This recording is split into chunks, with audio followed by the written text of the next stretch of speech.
My Holocaust experience. By the wave of a stick, I survived.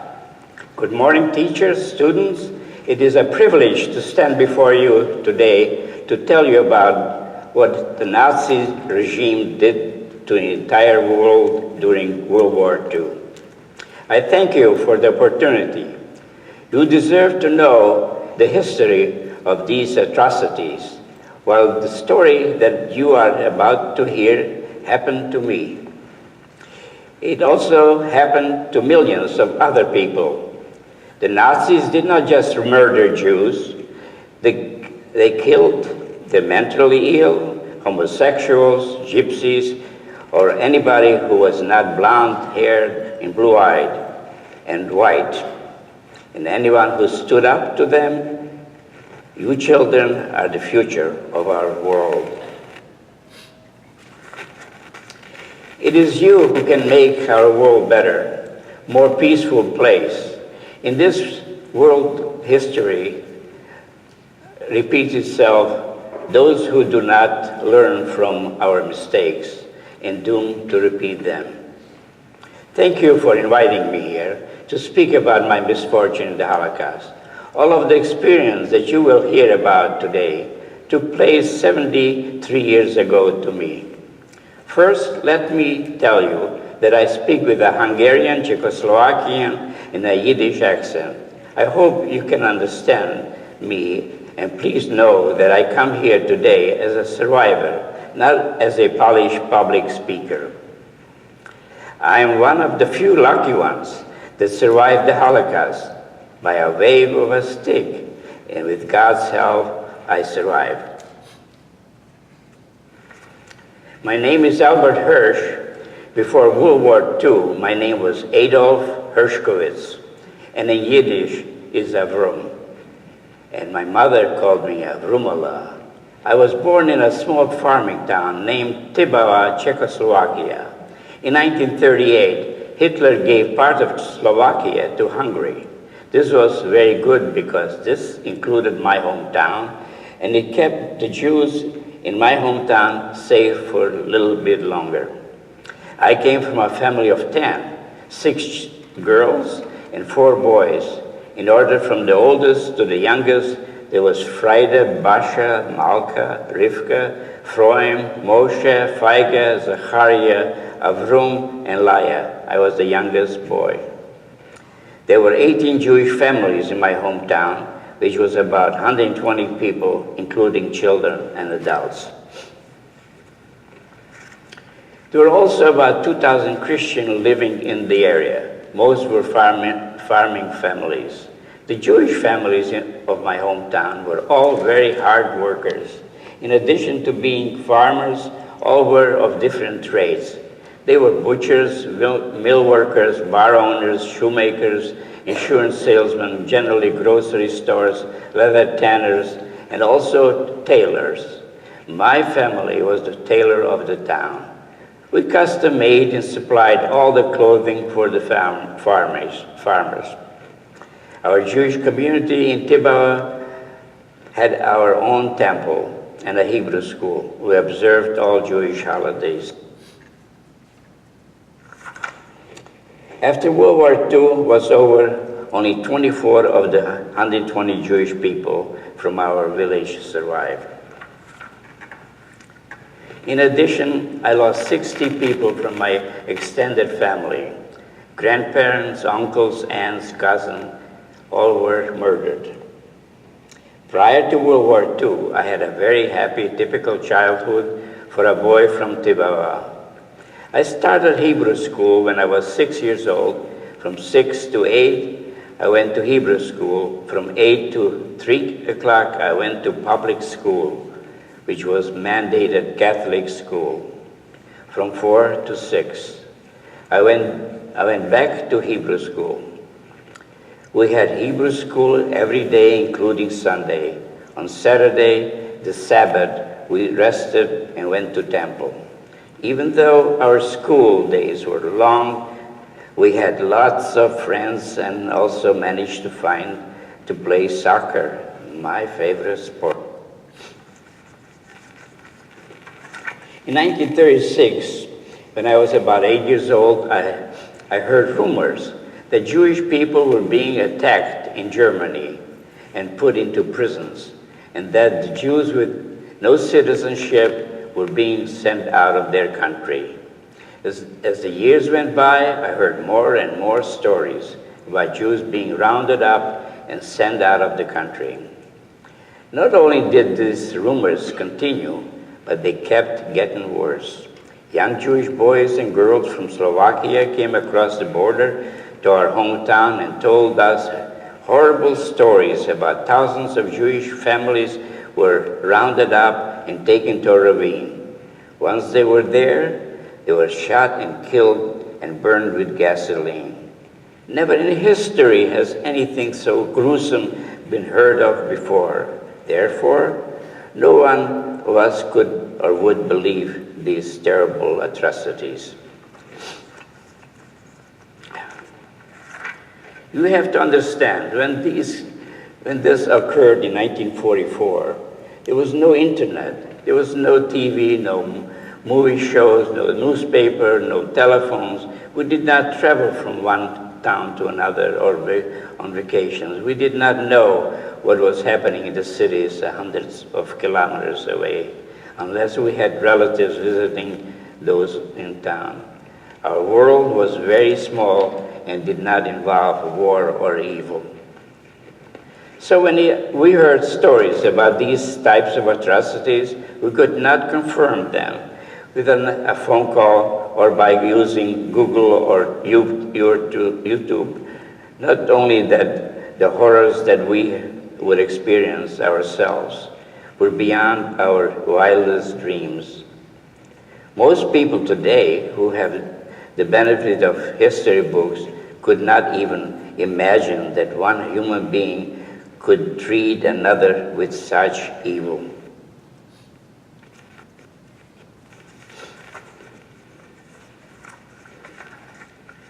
As World War II progressed, so did the annihilation of the Jewish people.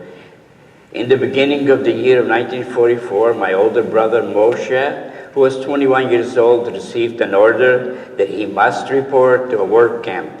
After that, we did not hear from him.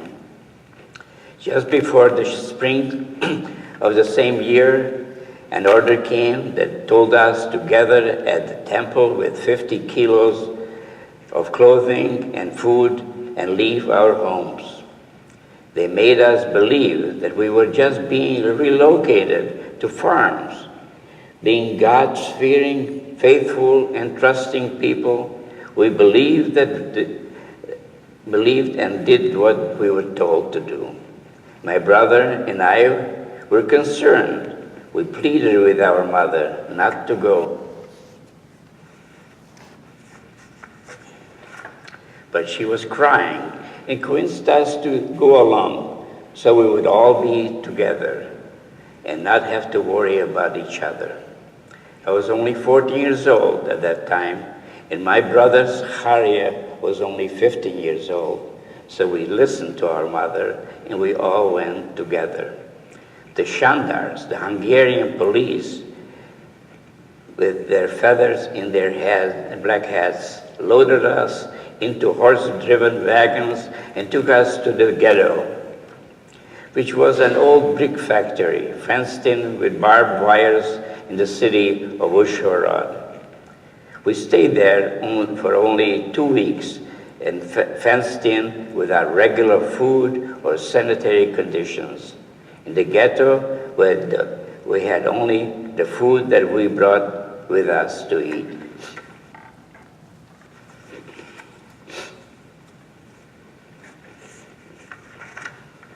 After about 2 weeks in the ghetto, the Shandars came to put us into trains that was made up of cattle cars.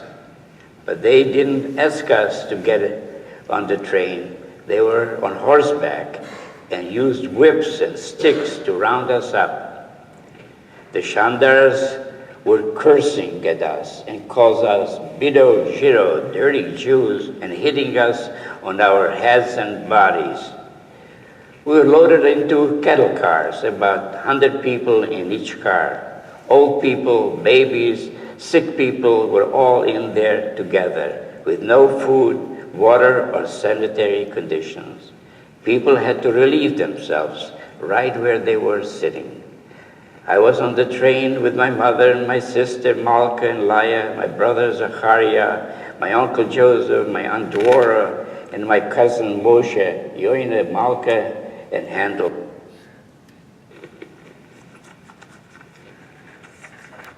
My uncle Joseph was a very handsome, strong man who was a major in the Austrian-Hungary army and had fought in World War I for our country, which was the same country that was putting him into the train. I remember he was looking out through the slats in the wall of the train, trying to see where we are going. He said that it looks like we are going to Krakow, Poland. My mother was trying to be very brave for us, but she was very scared and spent most of the time on the train ride crying. We were on that train for one day and a full night, and then we arrived at Auschwitz. Once we were in Auschwitz, the old prisoners that were already there opened the doors and told us to get off the train.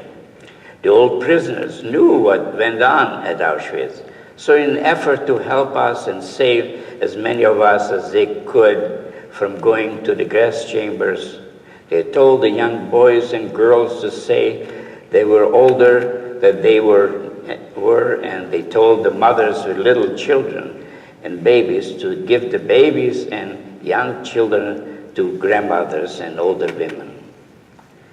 The old prisoners knew that the Nazis would keep the healthy young people for work and would gas and kill the rest of the people. We had no idea the atrocities we were about to face. As we got off the train, they lined us up in rows, separating the men from the women. That was the last time I saw my mother and sisters.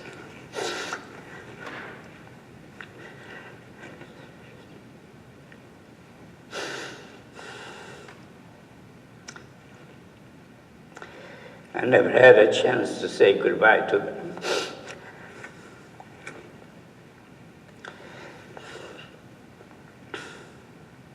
As they marched us in our two lanes, men and women, we came upon a tall SS soldier with a stick. The SS soldier, whose name I later found out was Dr. Mengele, would look at each person and would wave the stick to the left or to the right. He's the one who would determine who would live or who would die. The older men and women went to the right, and the younger men and women went to the left.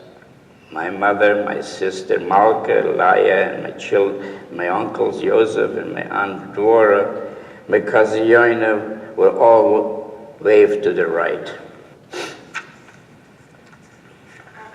My brother Zachariah, my cousin Malka, Handel, and Moshe, and I were all waved to the left. By that wave of the stick, it gave me a chance to survive.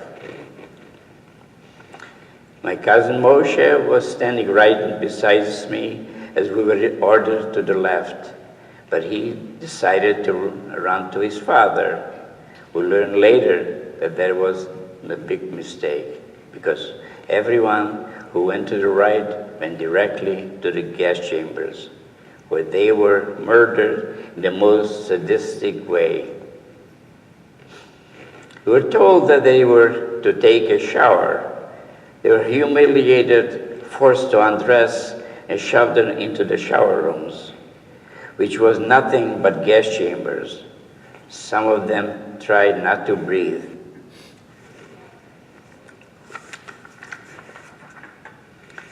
I cannot try to imagine the horrible death that was forced upon them, My mother, my sister Malka and Laya, my uncle Jose, Hernan Dwara, and my cousins Moshe and Yoina. Those of us that were ordered to the left were marched off in a different direction. They lined us up and stripped us naked. They took all of our clothes and belongings we had. They shaved our heads, humiliated us, thoroughly frisked us, even between our legs, and tattooed us. I was scared and asked my older brother, Zachariah, to go first. Zachariah's number is 7630, and my number is 7631. Let's see if I can show it.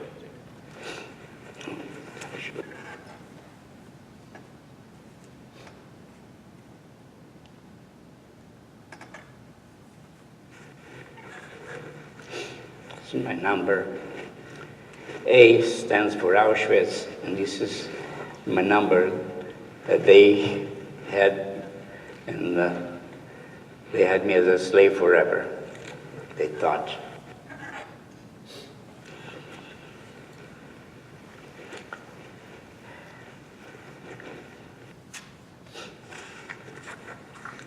The next morning, they selected about 200 of us and ordered us to march to Camp Auschwitz, which was a coal mining factory. I worked there until January 1945.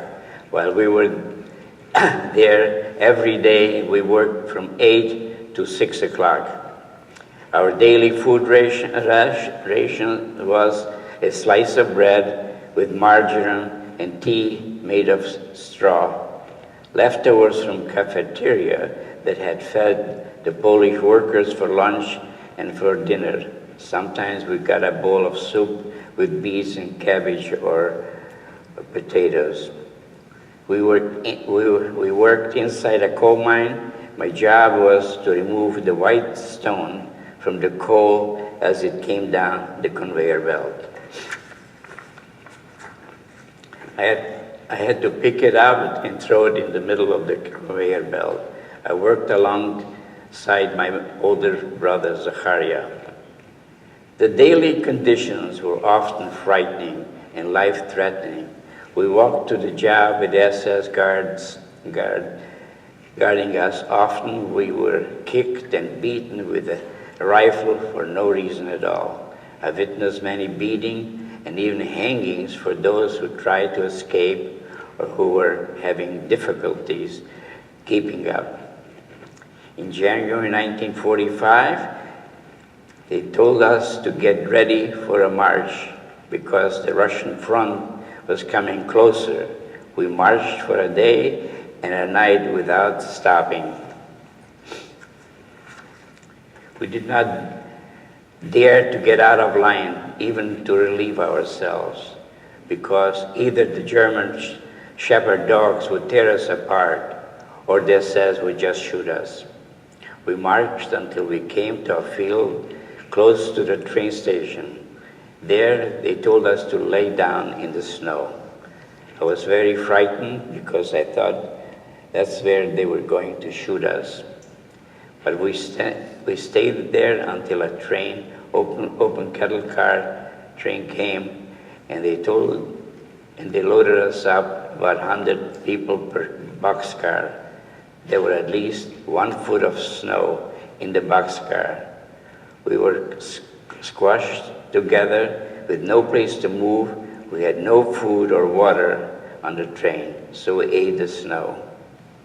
One day later, we arrived at Buchenwald. My best friend Yossi Roth died during the train ride. Only about half of us made it off the train. In Buchenwald, I was put in a Jugendblock where about 400 boys from 12 to 20 were housed. And one of those boys in the Jugendblock was the famous author Elie Wiesel. Our job there was to carry rocks from the quarry. Every day a group of Jewish prisoners were called up by their number to gather up. They were forced to march out of the camp to dig ditches. After they dug the ditches, they were lined up along the ditch and shot, so they would fall into the freshly dug ditch. On April 10, 1945, our Blockhelster told us that we were to be selected the next day to march out of the camp to dig ditches. He said to us that after our numbers were called and we were standing in the assembly line preparing to march out of the camp, the Nazis were going to ask what we are, and he said that we should respond stating our nationality, saying that we are Hungarians, Czechoslovakians, or Polish, but we should not say that we were Jewish. The next morning, we were assembled at the usual for a head count. The Nazi officer told us, Juden heraustreten, Jews get out of line, step forward, and nobody moved. He got very mad with us and said, Was ist denn los? Verstehen die nicht Deutsch? What is wrong with you? Don't you understand German? The Blockhelster of ours said to the Nazi officer, these in Poles, Russians, Hungarians, and people, Romanians.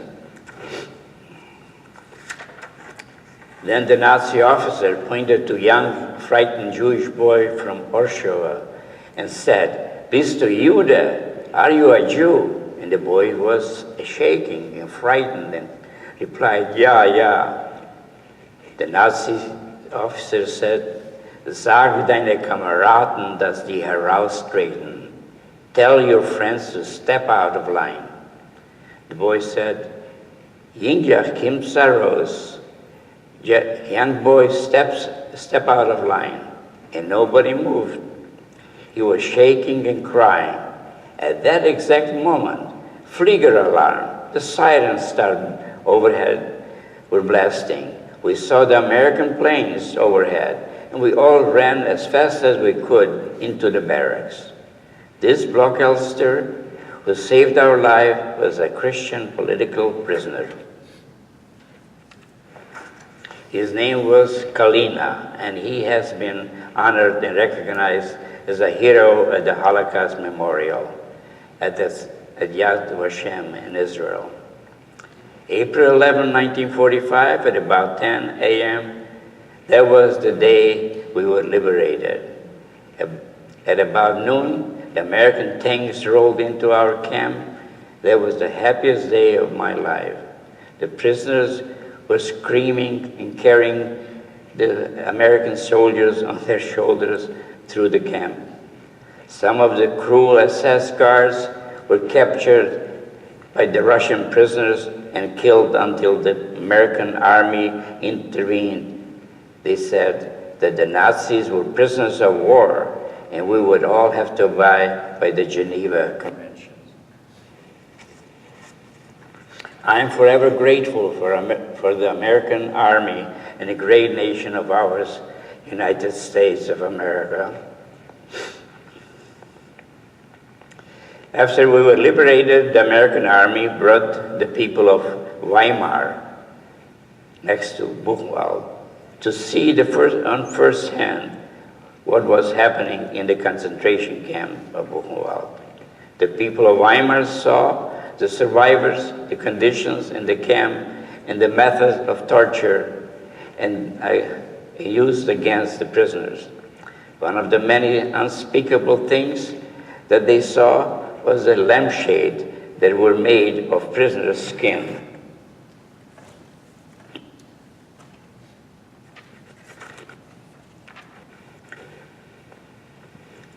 They killed the prisoner just to take the skin off and make lampshades out of it.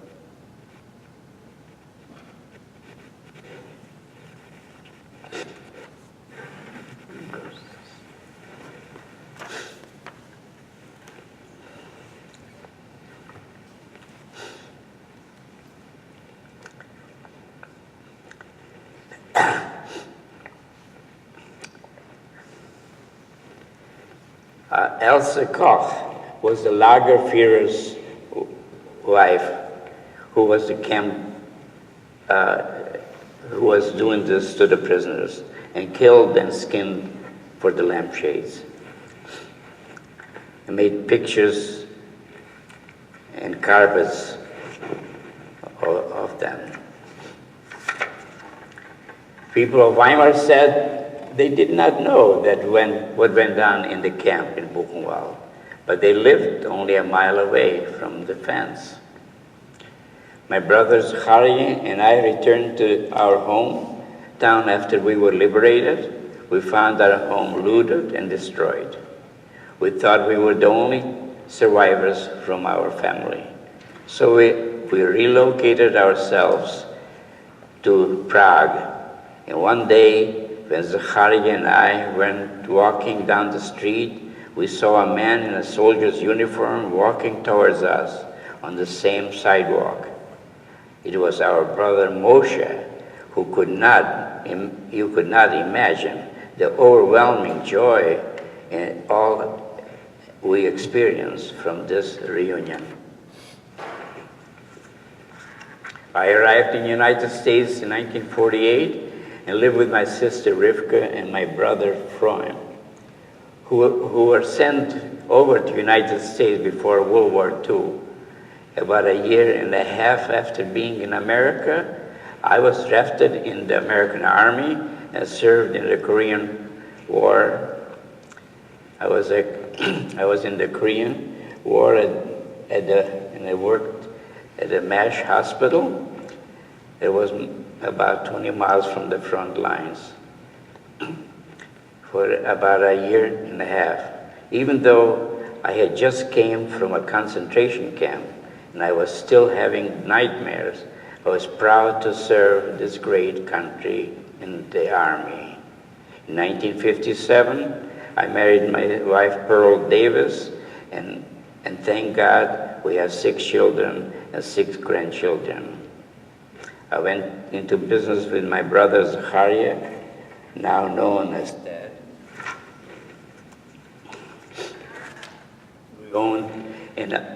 We owned and operated a cabinet shop known as the East Woodworking Company in Little Italy section of Cleveland. There we make custom kitchen cabinets. There are a few points that I would like to make for you before I finish. Why do I feel it is important to share my misfortune and tragedies that occurred during World War II? There are 3 main reasons. The first reason is, since my liberation, I thought this could never happen again to any other people. Unfortunately, it seems that some nations still do not have the true respect for humanity. Therefore, I feel the more we educate humanity, we are willing to listen, the more we can together prevent these tragedies from ever happening again in the future, in our children's future. To save a soul is to save the world. Second reason, there are people today that say that the Holocaust never happened. They're revisionists who try to rewrite history. I feel it is important as a survivor of the Holocaust in concentration camps to tell people that it is true, so it will never happen again to anyone on this earth. The third reason is, even in the midst of all the tragedies and suffering, there were human beings who risked their own lives to help other fellow human beings. A few in particular were the Polish worker who were working with us in the mine where I was working, risked their lives to share food with me and some of the other prisoners. Another kindness to humanity that I would like to share with you pertains to my brother Moshe, who I mentioned earlier that he was told to report to work camp in January 1944. We all later learned that he too was in concentration camp. Somehow he escaped, found his way to a German family farm. This family, at great risk of death to themselves, hid my brother in a chicken coop until the end of war. And he too survived, and he repaid their kindness by continuing to send them money and support.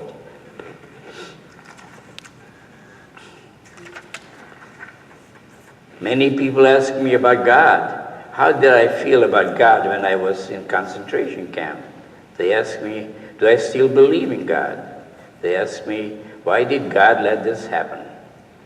While I was in concentration camp, I personally questioned, where was God? How could he let this happen to innocent men, women, and children? There were times when I was disillusioned and even angry, but it was my belief in God that helped me to survive. I thought about my prayers. On Rosh Hashanah, we say, Hashem Bimloch, Hashem Melech, Hashem Mulach, which means God was, God is, and God will be there forever. I later thought about my feelings about my belief in God's relationship to this tragedy, and I came to a realization. God is good, but God created mankind and gave them free will. A man does good, they will be rewarded. And a man does evil, they'll have to face their maker for what they have done. It was people, not God, that did this horrible atrocity. Throughout my life, my true belief in God, my teachings, and my practice of my religion has always guided my thoughts, action. In my mind, there is only one God, only one creator of the universe. He doesn't care what religion you are or what holidays you celebrate, as long as you are reaching out to him. In Judaism, we teach that it is our duty to fix the world and to act like God would act. And we should treat others the way we want to be treated. We should respect all people. Should love each other. We want to be close to God.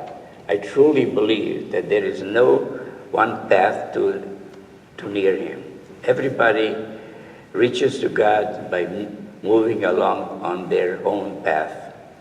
As long as you are walking towards him and not away from him, you are on the right path. You may be wondering, why did you fight? Why didn't you fight when the Nazis came for your family? Many times I've asked this question, and at the time my brother and I pleaded with my mother that we should stay in our house and refuse to go, and maybe fight the Nazis when they came back to our house. She said no, that we were going to try and cooperate. I know that we would have been killed if we had tried to fight.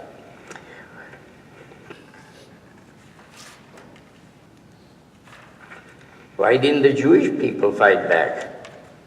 In 1944, people didn't have a country of their own. There was no Israel. As the Holocaust started, we were misled. We were told that we would be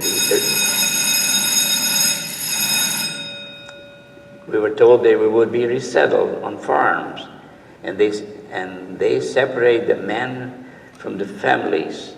By the time we were taken to the ghetto, it was too late. We did not have guns or food or shelter, and the Nazis had the guns, the German shepherd dogs that were trained to kill. You might say, but I would fight, I would do whatever it takes to keep them from taking my family. Maybe so, but let me give you an example. In World War II, the Japanese won the Battle of Bataan in the Corregidor Peninsula and took almost 78 American and Chinese and Philippine soldiers prisoners. The Japanese guards marched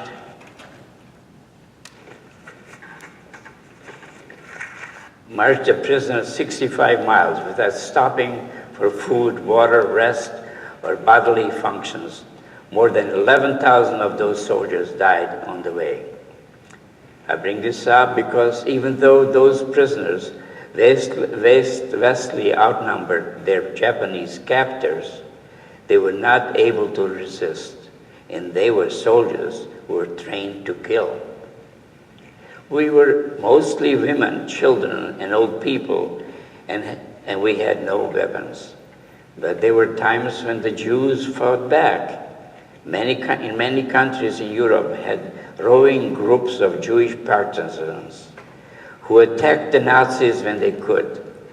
Prisoners in the Sobibor camp rioted against the Nazis, and many of them escaped. And in 1943, in the Warsaw Ghetto, less than 500 Jewish young people took up arms and fought so hard that the Nazi needed 40 days in an airstrike to defeat them.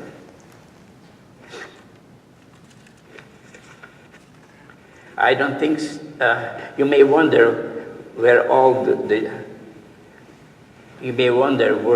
Germans evil. I don't think so. Not all the townspeople we saw or soldiers who were working in the camps were evil. Probably not all of them wanted to take part in the atrocities that occurred there. I remember there was one guard of the tower in Yavishud at the coal mining camp I worked, who was a Slovak guard and would throw me pieces of bread on many occasions. I don't know if it helped anybody else or if others got any compensation in this manner.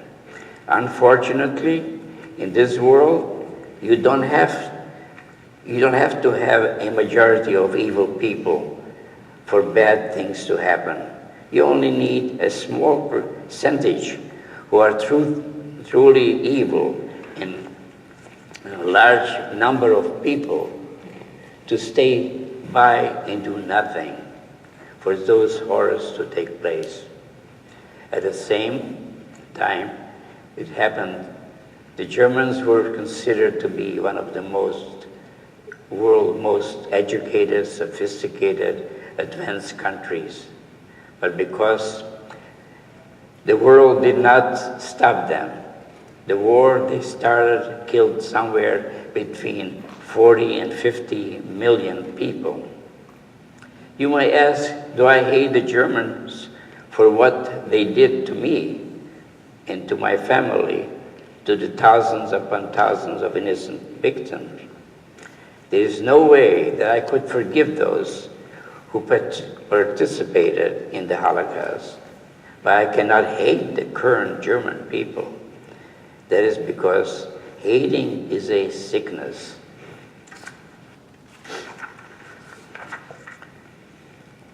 What hurts me the most today is that there are anti-Semites who hide the fact and try to convince people that the Holocaust never happened. They're writing propaganda books.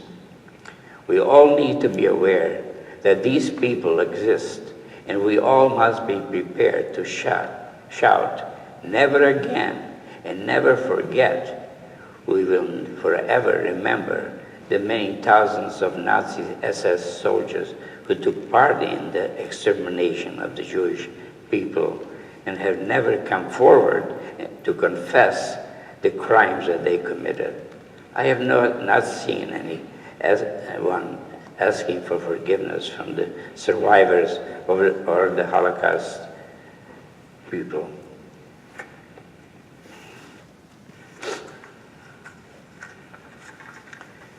The earth of Germany, Poland, Czechoslovakia, Hungary, Russia, Croatia, Lithuania are soaked with the Jewish blood forever.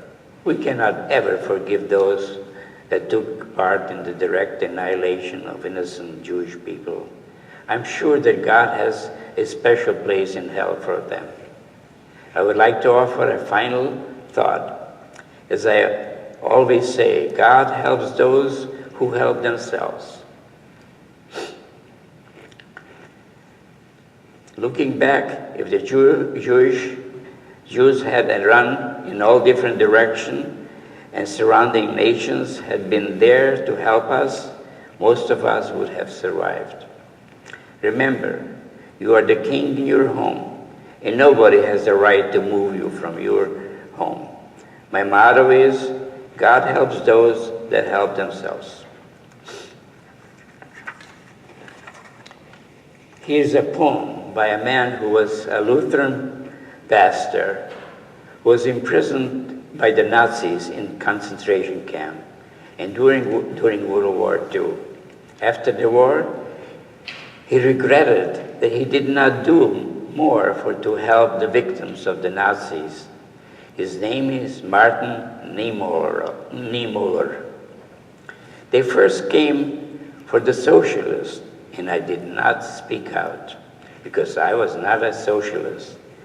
Then they came for the trade unionists, and I did not speak out because I was not a trade unionist. They came for the Jews, and I did not speak out because I was not a Jew. Then they came for me, and there was no one left to speak for me. I think we should all say together, never again. I will not stand by when atrocities are being carried out anywhere in the world on human beings. If we would all learn to live our lives without hate and not let others hate, we could stop anything like this from ever happening again, like this has happened in World War II. After World War II, there was other ones, like Biafra, Cambodia, Sudan, Rwanda, Siberia, Bosnia, Sierra Leone. Unfortunately, this list goes on and on. I thank you for listening to me.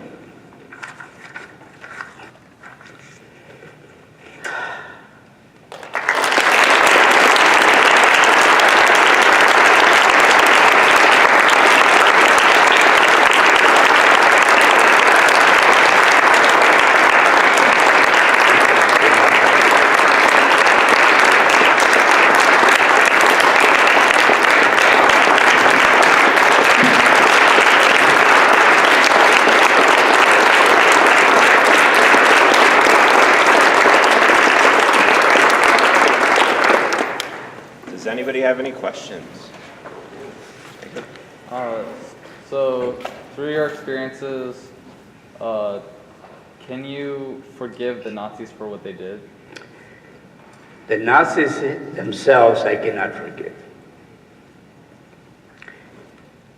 because they were willing to do it. But the ones that were dragged into this, I forgive them all the way.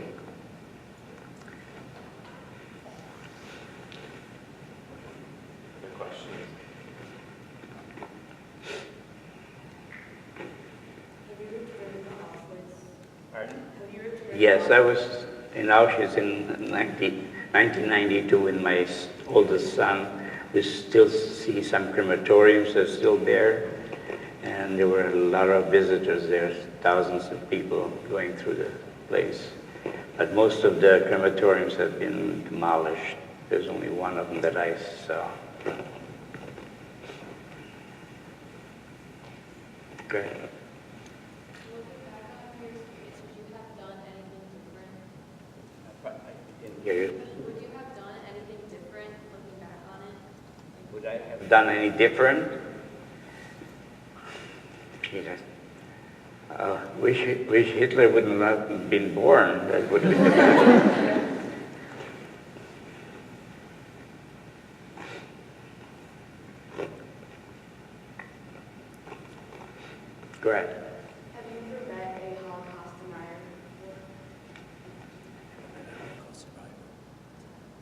deniers.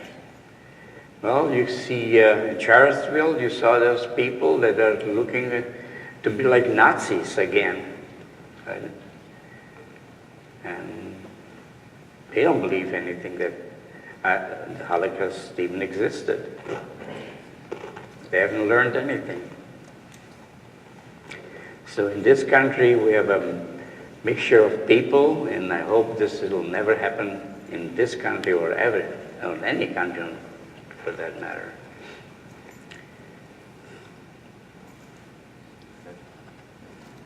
Have you ever met a Nazi face-to-face? I cannot. Have you met a Nazi face to face? You mean After, as him after, where at? after the war? After the war? No.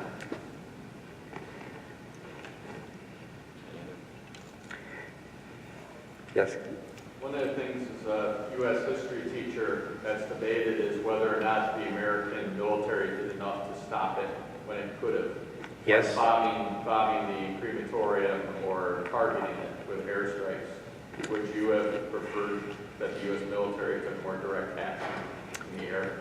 Yeah, I'm grateful for Roosevelt to get into the war because I didn't like the war, but because he did go into the war and saved the rest of the world, actually. But this country could have done a lot more, a lot more. Not only didn't they let anybody in, they didn't have place in America. America could bring in 1 billion people and they still wouldn't be overcrowded. And there were boatloads of Jewish scientists and artists and all. This was the St. Louis ship that came to our ports, and they would not let them in. Not only didn't let them in, they shipped them back, and they wound up in crematoriums. Now, we had a strong party of Nazism in this country in World War II, and they wouldn't let anybody in, especially Jews. I don't know. The class is about to end. I'd like to give you one more thank you for coming.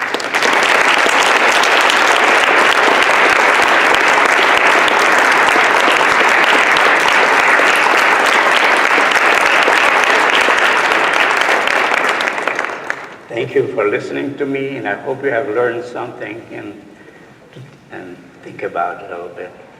I know you're never going to be in my shoes, and I cannot even tell you all the stuff that I went through. So, thank you for listening again.